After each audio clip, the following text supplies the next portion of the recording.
ಬೇಗ auto book ನೋಡ್ರಿ ನಾವು ಚಿಕ್ಕಪೇಟೆ ಎಂಟ್ರಿ ಮಾಡಿದ್ದೇವೆ ಬಟ್ ಎಷ್ಟು ರಶ್ ಇದೆ.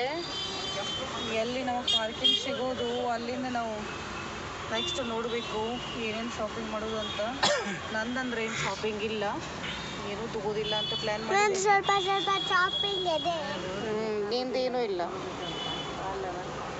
ಏನು ತಗೋಬಾರ್ದು ಅಂತ ಡಿಸೈಡ್ ಮಾಡಿದ್ದೇನೆ. ನೋಡೋನು ನಮ್ಮ ಯಜಮಾನ ಇವ್ರಿಗೇನಾದ್ರೂ ಇಷ್ಟ ಇದ್ರೆ ಇವ್ರು ಕೊಡಿಸ್ಬಹುದು, ಇವ್ರು ದೊಡ್ಡ ಮನಸ್ಸು ಮಾಡಿ ನನಗೇನಾದ್ರು ಗಿಫ್ಟ್ ಕೊಡ್ಬಹುದು. ನಾನಂತ ಹಂಗೆ ಯಾವಾಗೂ ಏನೂ ಬಿಡಲ್ಲ, ನಿಮಗೆ ಗೊತ್ತೇ ಇದೆ ನಾ ಯಾವಾಗೂ ಏನು ಹಠ ಮಾಡಲ್ಲ ಅಂತ.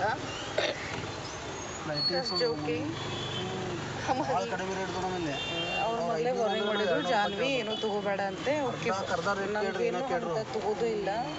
ನೋಡ್ಬೋದ್ರಿ ಎಷ್ಟು ಚೆನ್ನಾಗಿದೆ, ಸ್ಟ್ರೀಟ್ ಸೈಡ್ ಮಾರ್ತಾ ಇದ್ದಾರೆ. ಗಣಪತಿ ಹಬ್ಬಕ್ಕೆ ನೋಡೋಣ, ಗಣಪತಿ ಹಬ್ಬ ಬರ್ತಾ ಇದೆ ಅಲ್ವಾ? ಹಾ ತಗೋನು, ನಮ್ಮ ಪರಿ ಚಲೋ ಐತೆ ನೋಡ್ರಿ. ಆಟ ಆಡೋ ಸಾಮಾನಿದೆ, ನಡಿ ಮಮ್ಮ ಅಂತ.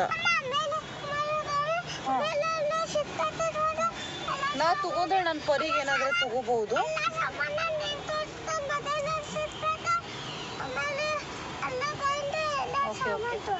ನಾ ತಗೊಂಡ್ರೆ ಮ್ಯಾಕ್ಸಿಮಮ್ ಏನಾದ್ರು ಪರಿಗೆ ತಗೋಬಹುದು. ಅದು ಡೌಟ್ ಇದೆ, ಇದನ್ನ ತಗೋತೇನೆ ಅಂತ ಕನ್ಫರ್ಮ್ ಇಲ್ಲ.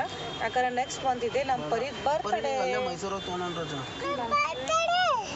ಪರಿಗೆ ಬರ್ಡೇ ಇದೆ, ಅದಕ್ಕೆ ಅವ್ರಿಗೆ ಏನಾದ್ರು ಚೆನ್ನಾಗಿ ಅನ್ಸಿತ್ತು. ಇವ್ರು ನೋಡ್ರಿ ನೋಡ್ರಿ ನನ್ನ ಗಂಡ ಎಷ್ಟಂತೆ ಕಂಜೂಸ. ಇವಾಗ ಹೇಳ್ತದೆ ಇಲ್ಲ ಏನು ಚೆನ್ನಾಗಿ ಅನ್ಸಲ್ಲ ಅಂತ. ಪರಿ ಇದು ಪಿಲ್ಲು ನೋಡ್ರಿ, ಯಾವತ್ತೂ ಹಿಂಗೆ ಕಿತಾಪತಿ ನೋಡ್ರಿ. ಪಿಲ್ಲು ಸುಮ್ಮಿರೆ, ರಶ್ ಇದೆ. ಈಗ ಯಾವಾಗ ನಮಗೆ ಸಿಗತ್ತ ಪಾರ್ಕಿಂಗ್, ಯಾವಾಗ ನಾವು ಈ ಕಡೆ ಆ ಕಡೆ ಅಡ್ಡಾಡ್ತೀವಿ ಅಂತ ಗೊತ್ತಿಲ್ಲ.